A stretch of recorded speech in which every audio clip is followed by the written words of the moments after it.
আমাদের 30-এর কাছাকাছি বের আহত হয়েছে, 5 জন ভাই গুরুতর হয়েছে, 1 জন ভাই একদম পায়ের গোড়ালির অবস্থা খুবই বাজে ধরনের খারাপ, অপারেশন করা হয়েছে, অবস্থা আশঙ্কাজনক। ওনার নাম হচ্ছে আশরাফুল ইসলাম। আমরা এই সাংবাদিক সম্মেলনের পরে আমরা থানায় অভিযোগ করব, আমরা প্রস্তুতি নিচ্ছি।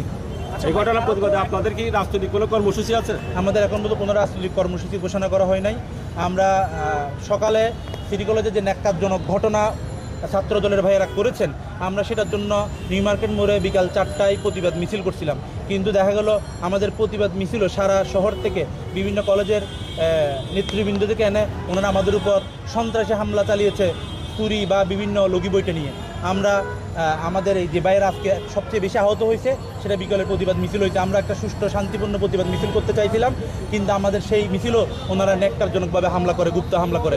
আমরা আমাদের এখন এই হাসপাতালে ভর্তি 4 জন, 1 জন গুরুতর আহত, সে ওটি অপারেশন শেষ, সে এখন আইসিইউতে আছে, ওটিতে আছে।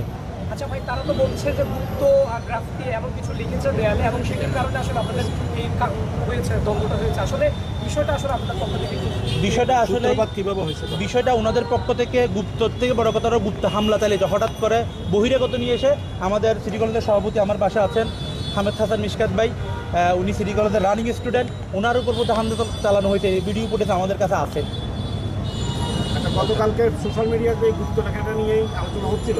গতকাল থেকে এই পর্যন্ত অনেক ছবি পোস্ট হয়েছে, কারা লিখেছে, কারা রং করেছে, এই বিষয়গুলোকে আপনারা দেখেছেন, আপনাকে আইডেন্টিফাই করেছেন কারা করেছে এটা আমরা আইডেন্টিফাই করেছি এবং আমরা সেটা জানিয়েছি। আমরা সেটা নিয়েও আজকে আমরা প্রশাসনকে, কলেজ প্রশাসনকে আমরা জানিয়েছি সেটা নিয়ে। শুধু গুপ্ত লেখা না, এখানে আমাদের যে ফেস্টুনগুলো সরকারি সিটি কলেজের নামে জুলাই যোদ্ধাদের নামে যে ফেস্টুনগুলো আমরা দিয়েছিলাম সেগুলো তারা ছিঁড়ে ফেলেছে এবং আমরা তো কোনো প্রকার ন্যাক্কারজনক হামলা করার মতো সংগঠন না, আমরা একটা আদর্শিক সংগঠন।